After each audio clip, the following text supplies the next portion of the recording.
تلنگانہ کے وزیر ٹرانسپورٹ و انچارج وزیر حیدرآباد پونم پربھاکر نے کہا کہ دیوالی کے موقع پر آبادی والے علاقوں میں پٹاخوں کی دکانات قائم کرنے پر کارروائی کرنی چاہیے۔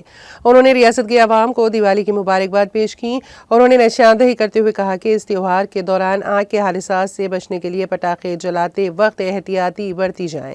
ریاست بھر میں ان دونوں شہروں حیدرآباد و سکندرآباد میں چھوٹی گلیوں میں پٹاخوں کی دکانیں قائم ہونے سے حادثات کا امکان ہے۔ حیدرآباد کے ایبٹس اور یاقوت پورہ کے چندرا نگر میں پٹاخے کی دکانوں کی وجہ سے پہلے ہی 2 آتش زدگی کے واقعات ہو چکے ہیں۔ خوش قسمتی سے کوئی بڑا حادثہ نہیں ہوا۔ انہوں نے کہا کہ حیدرآباد ضلع کے حکام کو ہدایت دی جا رہی ہے کہ وہ میدانی علاقوں میں پٹاخوں کی دکانیں قائم کرنے کے لیے مناسب اقدامات کریں تاکہ پٹاخوں کی دکانوں سے آگ لگنے کا کوئی حادثہ نہ ہو۔ چھوٹی گلیوں، رہائشی علاقوں اور کاروباری مقامات پر کہیں بھی پٹاخوں کی دکانیں چلانے والوں کے خلاف فوری کارروائی کی جائے گی۔ اگر رہائشی علاقوں کے درمیان کہیں بھی پٹاخوں کی دکانیں ہیں تو متعلقہ ایریا آفیسر ذمہ دار ہوگا۔ حادثات سے بچنا ہر ایک کی سماجی ذمہ داری ہے۔ اگر پٹاخے رہائشی علاقے میں کہیں بھی فروخت ہو رہے ہیں تو براہ کرم متعلقہ اتھارٹی کے پاس شکایت درج کرائیں۔